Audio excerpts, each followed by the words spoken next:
Megan, it's strange, isn't it? Everyone kept saying how perfect our life is, yet here I am, questioning everything about it, I said, staring blankly at the dinner table, absent-mindedly fidgeting with my wedding ring. David looked up from his phone, a hint of irritation in his eyes. Megan, not tonight. I'm exhausted. Can we just have one peaceful dinner? I nodded, biting my tongue. Another evening, another conversation cut short. This had become our routine, silences filled with unspoken emotions. As I cleared the table, my phone buzzed.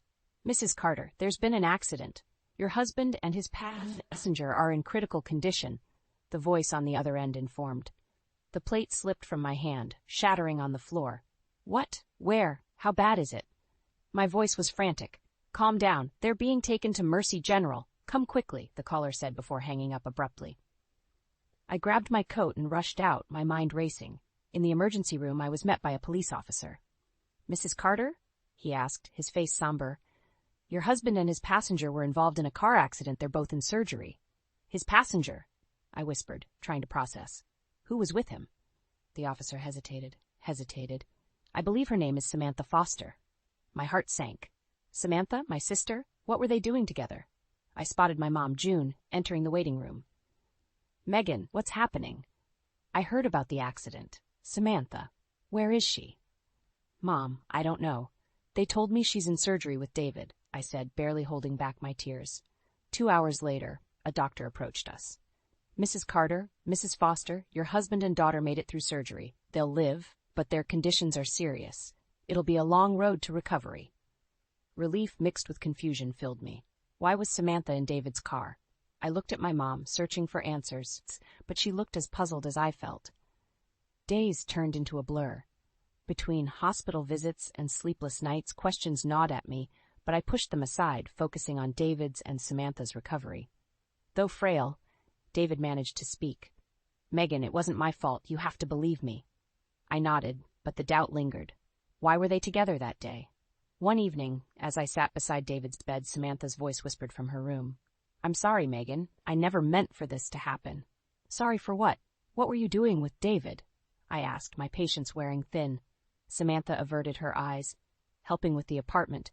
You had to work, remember? That doesn't explain everything, Samantha, I said, feeling my frustration bubble over. Before she could answer, the officer from earlier approached. Mrs. Carter, we need to talk. It seems there's more to the accident. We've found evidence suggesting tampering with your car's brakes. How is tampering? My knees felt weak. Who would do such a thing? We're investigating, but it might be someone close to you, he said, looking directly at me. My mind raced. Who could it be? How could this happen to us? In that moment, I realized the illusion of our perfect life had shattered, just like the plate that fell from my hand that night. The days ahead would test me in ways I never imagined. The day of our planned shopping trip with Samantha dawned earlier than expected. I was getting ready when my boss called. Megan, I need you to come into the office. It's urgent, he said, his voice strained. I glanced at my watch. But today is... I know, Megan. But it can't wait, he interrupted, sounding desperate. I sighed, feeling the pressure mount. I had promised Samantha this day. Running my fingers through my hair, I went to find David. David, I'm so sorry, but I have to go into work. Can you help Samantha with the furniture shopping today? I asked, feeling guilty. David's face softened despite the usual strain between us. Sure, Megan, I can do that. Are you okay? Yeah, just stressed. Thanks, David. I'll be back as soon as I can. I hurried out, catching the first bus to the office. The day was a blur of meetings and emergencies, all while my mind kept drifting to Samantha and David. Late in the afternoon, my phone rang. An unknown number flashed on the screen. I answered, my heart sinking immediately. Mrs. Carter, I regret to inform you, I heard nothing else. My entire world flipped upside down. As the unknown caller continued speaking, I held on to the edge of my desk, feeling the room spin. I rushed out of the office and sped to the hospital, my thoughts racing almost as fast. The echoes of the previous night's revelations kept haunting me. In the waiting room, I saw the same police officer who had become a grim fixture in our lives. His presence hinted at how dire the situation was. Officer, what's happening? Is it my husband and sister again? I asked, breathless. Yes, Mrs. Carter. Their conditions are still critical, but we have some suspicions regarding this incident too, his tone grave. What do you mean? My voice shook. We think someone tampered with their car, he said, studying my reaction. This couldn't be happening. Sabotage again? I glanced to see my mom, June, rushing in. Megan, what's going on? Samantha and David. Mom, it's bad. The police think someone tampered with their car, I said, my voice barely above a whisper. My mother gasped, clutching my arm. Who would do such a thing? That's what we need to find out, the officer said. We need to investigate, but it's looking like someone close to you is involved. As we waited, my emotions whirled. David was supposed to help Samantha, but now they both lay fighting for their lives. In the sterile halls of the hospital, the doctor emerged again. Mrs. Carter, Mrs. Foster, they'll make it through surgery, but their conditions remain serious. It'll be a hard recovery. Everything felt like a nightmare come to life. As I struggled to process this, a chilling thought crossed my mind. Who would do this, and why target David and Samantha? David was conscious again later, still weak but coherent. Megan, he croaked, reaching out for my hand. It wasn't my fault. I sat by his bed, trying to piece everything together. The same questions replayed. Why were they in the car together? Why did this keep happening? Then, like a shadow cutting through the dim light, another question loomed. Was someone deliberately trying to tear us apart? The pieces didn't fit, and the answers kept slipping through my fingers. The days ahead would reveal more than just the extent of their injuries. They would expose the darkest corners of our lives, corners I wasn't ready to face. I gripped the steering wheel, driving to the hospital with a white-knuckled intensity. The news of the accident played on repeat in my mind. David and Samantha. Why did this keep happening? The hospital loomed large as I pulled into the parking lot. I stumbled through the entrance, my breaths coming in shallow gasps. The familiar sterile smell hit me like a wave. I rushed to the receptionist. David Carter and Samantha Foster, please. Where are they? They're on the 3rd floor. ICU, she responded, eyes filled with empathy. Racing to the elevator, I barely noticed the others around me. Every second felt like an eternity. As the doors opened on the 3rd floor, I spotted the police officer from earlier, waiting with a grim expression. Mrs. Carter, let's talk, he said, leading me to a small, quiet room. What happened? I demanded, my voice cracking. Preliminary evidence suggests someone tampered with the brakes on your car, he began. We're investigating, but we need to address some initial suspicions. I looked at him in disbelief. Who could have done this? We don't know yet, but it might be someone very close to you, he said, holding my gaze. The room spun as I tried to comprehend his words. Someone close to me? Who would do such a thing? Just then the doctor entered. Mrs. Carter, you and your mother can see them now, but they're still very weak. Please, just a few minutes. We followed him silently to the ICU. I walked in, feeling like a ghost. David lay motionless, tubes and machines everywhere. His eyes fluttered open as I approached. Megan, he whispered, his voice strained. I'm sorry. David, don't try to talk, I said, a lump in my throat. We'll figure this out. I moved to Samantha's side, her face pale and battered. She slowly opened her eyes, looking at me with a flicker of guilt. I'm so sorry, Megan. I never wanted this, she mumbled, tears welling up. Why, Sam? Why were you with David? I asked, trying to keep my voice steady. Before she could reply, the officer stepped in. Mrs. Carter, we have more questions for you. We suspect there might be something deeper going on. He led me out of the room as my mind raced with a flurry of questions. What do you mean by something deeper? I asked, trying to keep up. We're looking at this from all angles. Right now, our focus is on who had access to your car and why they'd target both David and Samantha, he explained, his tone serious. I nodded, absorbing the weight of his words. Someone had it out for my family, and as the picture started to come into focus, I realized I needed to be strong to face whatever truths came our way. Back in the waiting area, June wrapped her arms around me. Megan, we'll get through this. We have to.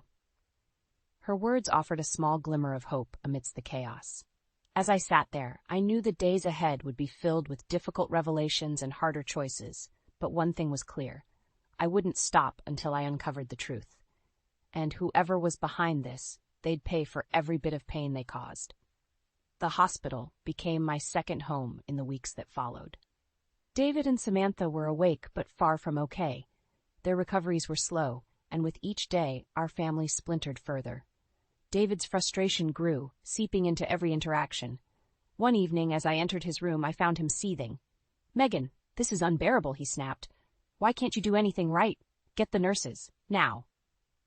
I flinched at his harsh tone, but nodded and stepped out. While I sought the nurses, a knot tightened in my stomach. Returning with a nurse, David glared at me. "It took you long enough," he muttered. Embarrassed and hurt, I took a step back, letting the nurse do her job. Walking out, I heard Samantha calling for me. I headed into her room, already bracing for the stress. "Megan, can you help me with this bed adjustment? Why is everything so hard to reach?" she complained, sounding almost whiny. I adjusted the bed, trying to keep a steady hand.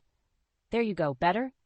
"Yeah, thanks. Just, don't you get tired of this?" she asked, her voice softer, almost reflective. I sighed, wiping a hand across my forehead. "It's exhausting, Sam, but it's what we have to do." She looked away, silent, and for a moment I thought through the shadows of her guilt. But I couldn't afford to delve into their thoughts. Actions mattered now. Moments later, June joined me in the hallway. She looked worn out, dark circles under her eyes. "Megan, dear, this is too much. You need rest." "I can't, Mom. They need me," I argued, though my body ached with fatigue. As I turned to leave, I caught a snippet of conversation that chilled me. "Damn it, Samantha, how could you trust anyone else to handle this mess?" David's voice accused from his room. "I thought we'd be smart enough to avoid this," Samantha retorted, her voice dripping with exasperation. Their words hung in the air as I stepped back, unnoticed. Everywhere I turned, betrayal seemed to lurk. Later that evening, the officer returned with an update. "Mrs. Carter, we confirmed that your car's brakes were tampered with. It appears meticulous." A lump formed in my throat. "Do you have any leads?" "We're following up on some information, but nothing concrete yet. It seems very personal," he added. I nodded, feeling the weight of new suspicion. Each discovery pushed me closer to an edge I couldn't ignore. Back in Samantha's room, I watched as she rested fitfully. Her condition was serious, and her needs were endless. But as I cared for her, the tension between us lingered just below the surface. David, on the other hand, became increasingly venomous. "Megan, this is your fault, isn't it?" he'd accuse, his bitterness slicing through the thin air of the hospital room. "You always wanted something more. Well, look where that got us." I clenched my jaw, swallowing down my retorts. Silence became my shield. As days dragged on, June was caught between us, her own exhaustion growing. The strain in David and Samantha's behavior took a toll on her, and it showed. In the quiet moments, when the hospital felt heavy with unspoken words, I knew I had to stay resilient. This darkness, whatever it held, would not swallow me whole. The truth, however twisted, was my next goal, and in that journey, my quiet determination was my solitary companion. June sat next to me in the waiting room, her face pale from the persistent strain. "Mom, you should go home. Rest," I said, squeezing her hand. She shook her head. "No, Megan, I need to be here for both of you." A police officer approached, his expression serious. "Mrs. Carter, can we speak privately?" I nodded and followed him to a small room. The door closed behind us, magnifying the silence. "We've found more evidence," he began, eyes locking onto mine. "The brake tampering points to someone close to you. Further investigation led us to Maxine Lewis. Do you know her?" My heart skipped a beat. "Maxine? No, I don't think so." "She has a strong vendetta against David," he explained. "It seems they have a history." I had never heard of her before, but my gut twisted. What kind of history? "We're still piecing it together, but she's someone you should be aware of," he said, his tone firm. "We'll keep you updated."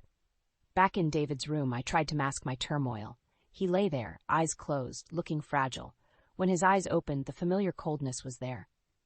"David, do you know a Maxine Lewis?" I asked, my voice steady. He blinked, showing confusion for the first time. "Maxine? Why are you asking about her?" "She's connected to the brake tampering," I said, watching his reaction closely. David's face darkened. "Don't believe everything they say. Megan, she's just a liar trying to ruin me." A chilling realization set in. His words sounded defensive rather than innocent. I took a step back, needing to breathe. Later, as I moved through the hospital, I saw Samantha's demands growing. "Mom, I need this. I need that," she whined, pushing June to exhaustion. With June physically drained and emotionally wrecked, the hospital turned into a battleground. I saw the toll it took on her, breaking my heart. One evening, as I huddled in the courtyard for a moment of solitude, I heard hushed voices. Peeking through the window, I saw David on the phone. "You need to fix this, Samantha. We can't let Megan find out." David's voice was stern. Samantha replied, her voice shaky, "I thought we covered all our tracks. How did they find Maxine?" David glanced around, then hissed, "She's relentless. We need to deal with her before she exposes everything." Their words sent a shiver down my spine. My suspicions solidified into a horrifying reality. They were in on something deep, something dark. Determined to get the truth, I confronted Samantha the next morning. "Sam, what's going on between you and David?" I demanded. Her eyes widened, fear and guilt mingling. "Megan, you don't understand. Help me understand then," I said, my voice cracking but forceful. Before she could respond, the same officer reappeared. "Mrs. Carter, we've confirmed some findings. Maxine Lewis has a significant grievance with your husband related to financial deceit and personal betrayal." I stood there, my world crumbling as the pieces came together. David and Samantha had lies stretching far and wide, and now Maxine's quest for revenge had entwined us all. Leaving the hospital that night, my resolve hardened. The darkness needed to come to light. But first, I'd have to face both David and Samantha, expose their deceit, and deliver justice for everyone hurt along the way. The truth was no longer hiding, it was marching right towards us. With every step, I knew I was getting closer to unraveling the entire conspiracy, and I swore to myself nobody would walk away unscathed once the truth surfaced. The days passed in a blur, each one blending into the next. My focus sharpened. I had to confront David and Samantha. The lies needed to end. One morning, I stood outside David's hospital room, summoning the courage to go in. When I finally walked in, his eyes flicked up from his phone. "Megan, what now?" he asked, annoyance clear in his voice. "I know about Maxine. I know about the tampered brakes. You need to tell me everything," I demanded, crossing my arms. David's expression shifted, a sneer curling his lips. "You think you know everything, huh? You know nothing, Megan." "No more lies, David. Why was Samantha with you?" I pressed, feeling my anger surge. He laughed, a harsh, bitter sound. "Samantha and I are closer than you think. We've been together behind your back for months." No, I felt the ground give way beneath me. "What?" I whispered, barely able to breathe. David's eyes gleamed with malice. "Yeah, Megan.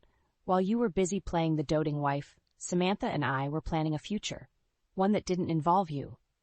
My heart pounded in my chest. "You used me?" "Of course," David said, his voice dripping with contempt. "We needed your money, your connections. It was all a game." With shaking hands, I left his room and stumbled into Samantha's. She looked up, guilt and fear etched into her face. "Megan, she started, but I cut her off. "Spare me the excuses, Sam. I know. David told me everything." She broke down, tears streaming down her face. "I'm so sorry. It was a mistake." "A mistake?" I shouted, rage boiling over. "You betrayed me, sabotaged my life." Samantha sobbed, unable to meet my eyes. "It wasn't supposed to go this far. We just wanted to push you out of the way, take control." I clenched my fists, shaking with anger. "You wanted to destroy me. Why? Because you were jealous? Because you and David wanted my life?" Suddenly a nurse walked in, startled by the intensity in the room. "Is everything okay here?" I took a deep breath, trying to steady myself. "No, it's not, but it will be." I left the room, resolved to take action. The first step was meeting with the officer. "Mrs. Carter, we have more to show you," he said, leading me to a small office. The screen flickered to life, showing surveillance footage from my car. There were David and Samantha, laughing, touching. The evidence was undeniable. Tears filled my eyes as I watched my trust shatter. "Megan," the officer's voice was gentle, "we can pursue charges. Their manipulation of your finances, the attempted murder, it's all documented." Stunned, I nodded. "Do what you need to do." Later, at home, I found a message from Maxine. Her voice trembled, but her words were clear. "David destroyed my life. I needed him to pay. I never meant for you to be hurt, Megan." Maxine's pain mirrored my own. A twisted kinship formed through betrayal. Her story, one of deceit and revenge, echoed in mine. The next day, I returned to the hospital with divorce papers. David's eyes widened when he saw them. "Megan, wait. We can work this out," he pleaded, a hint of desperation in his voice. It's over, David, I said coldly, dropping the papers on his bed. You took everything from me. Now you'll pay. Walking away, I felt a strange mix of sorrow and relief. Samantha's screams echoed behind me, but I didn't turn back. For the first time in weeks, I felt a glimmer of hope. The path ahead was uncertain, but I was stronger now. The truth, bitter and painful, had set me free. And with that freedom came the resolve to rebuild, to rise from the ashes of betrayal. David tried to stop me as I walked out of his hospital room, but I did not turn back. His pleas faded as I moved down the corridor, my steps growing firmer with each stride. I had taken the first step toward reclaiming my life. The next few days were a whirlwind. News of David's and Samantha's affair spread like wildfire. Friends, colleagues, and even family members reached out, shocked and judgmental. I let them talk, their words bouncing off my new armor. One afternoon, I walked into a cafe for a meeting with the police officer. The place was buzzing, but I felt a strange calm wash over me. "Mrs. Carter," the officer greeted with a nod. "We have finalized the charges against David and Samantha. They'll be facing a lengthy legal battle." "Good," I replied, my voice steady. "I want justice, not just for me, but for everyone they hurt." He slid a document across the table. "This outlines their financial manipulations and the evidence we've gathered. Their social standing is already in ruins." I scanned the paper, feeling a mix of satisfaction and sorrow. It was all there in black and white, every deceitful act laid bare. Leaving the cafe, I bumped into Maxine. Her face was a mask of regret. "Megan," she began softly, "I never meant for it to go this far. I just wanted David to feel the pain he caused me."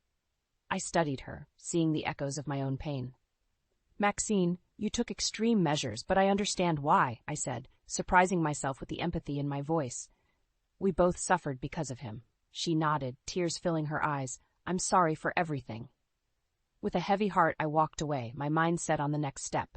My journey was far from over. The legal proceedings against David and Samantha progressed quickly. Each court appearance was another blow to their fabricated lives.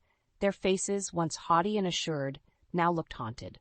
One morning, I stood outside the courthouse, clutching my mother's hand. June looked weary but resolute. "Megan, I'm so proud of you. You've been so strong." I smiled faintly. I had to be, for both of us. Inside, the courtroom buzzed with whispered conversations. When David and Samantha entered, all eyes turned to them. They looked diminished, mere shadows of their former selves. David's lawyer stood first. "Your Honor, my client pleads not guilty." The judge's gaze was stern. "The evidence is overwhelming. I hope you're prepared for the consequences of your actions." Samantha's lawyer followed suit, but her plea sounded even more hollow. Their downfall was inevitable and thoroughly deserved. After the hearings, I approached David. For the last time, I stared into the eyes of the man I had once loved. "This is the end, David. You've lost everything." His eyes flared with anger. "You think you've won, Megan? You're as foolish as ever." I shook my head, feeling nothing but pity. "No, David, I'm no longer your victim. Goodbye." Later, I visited Samantha in her care facility. She was a shell of her former self, her demanding nature now subdued by the cold reality of her situation. "Why, Samantha?" I asked. Tears streamed down her face. "I was jealous, insecure. David filled my head with lies. I betrayed you, and now I'm paying for it." I sighed deeply, the finality of her words sinking in. "You've caused so much pain, Sam, but I hope you find peace someday." Stepping outside, I felt a strange sense of release. The storm had passed, leaving me to pick up the pieces. I was scarred, but stronger. The world outside the courthouse was bright, filled with possibilities. As I walked away, I knew the journey ahead would be about healing and rediscovering myself, free from the shadows of betrayal. The future was mine to shape, and with each step, I embraced the promise of a new beginning. 2 years later, the hospital memories felt like a distant nightmare. Life had moved forward, carrying me with it. I stood in my office, stacks of paperwork before me, yet this time everything felt different. Lighter. A knock on the door interrupted my thoughts. "Hey, Megan, ready for lunch?" Henry's voice brought a smile to my face. Henry Thompson had walked into my life unexpectedly. We met at a professional event, his kind eyes and genuine smile a stark contrast to everything I had known before. "Yeah, let's go," I replied, grabbing my coat. As we walked to the cafe, Henry's hand gently brushed mine, a simple yet comforting gesture. During lunch, he looked at me with a mixture of pride and affection. "You've come so far, Megan. I'm amazed at your strength and grace." I smiled, feeling a warmth spread inside. "I couldn't have done it without your support, Henry." Our relationship was built on trust and mutual respect, the very things I thought I'd never find again. It reflected my personal growth and newfound independence. Life had its challenges, but I faced them head-on, with Henry by my side. Returning to my apartment that evening, I marveled at how much had changed. The walls now displayed art that I loved, and the spaces reflected my tastes, my choices. June was there, having tea on the balcony. Her presence was a constant reminder of enduring love. "Hey, Mom," I greeted, sitting beside her. She smiled, her eyes filled with contentment. "Megan, I've watched you rebuild your life from the ground up. I couldn't be prouder." "Thanks, Mom. That means a lot." My voice was soft, filled with genuine emotion. We chatted about everything and nothing, enjoying the silence that spoke volumes. The turbulence of the past had given way to stillness and healing. Later that night, as I prepared for bed, a sense of peace enveloped me. The scars from the betrayal remained, but they no longer defined me. They were a testament to my resilience, a reminder of the strength I had discovered within myself. The next morning, Henry and I attended a community event. Children laughed, vendors sold crafts, and the air was filled with joy. We wandered through the stalls, soaking in the vibrant atmosphere. "Megan!" a voice called out. I turned to see an old friend. We exchanged pleasantries, and as the conversation flowed, I realized how far I had come. The community that once knew me through my shattered marriage now saw a woman reborn, thriving amidst newfound freedom. As the sun began to set, Henry and I sat on a park bench, watching the world go by. He turned to me, his expression serious but tender. "Megan, I know we've both been through a lot, but I want to build our future together. Will you?" Before he could finish, I placed a hand on his. "Yes, Henry, I want that too." His smile was radiant, and in that moment, I saw the future, bright and filled with possibility. The journey from betrayal to healing had been long, but it shaped me into someone stronger, wiser. The shadows of the past didn't disappear, but they faded, replaced by the light of new beginnings. Embracing Henry's hand, I felt a deep sense of gratitude. Life had offered me a second chance, and this time I wasn't looking back. The future, with all its promises, awaited, and I was ready to step into it, with hope and newfound courage leading the way.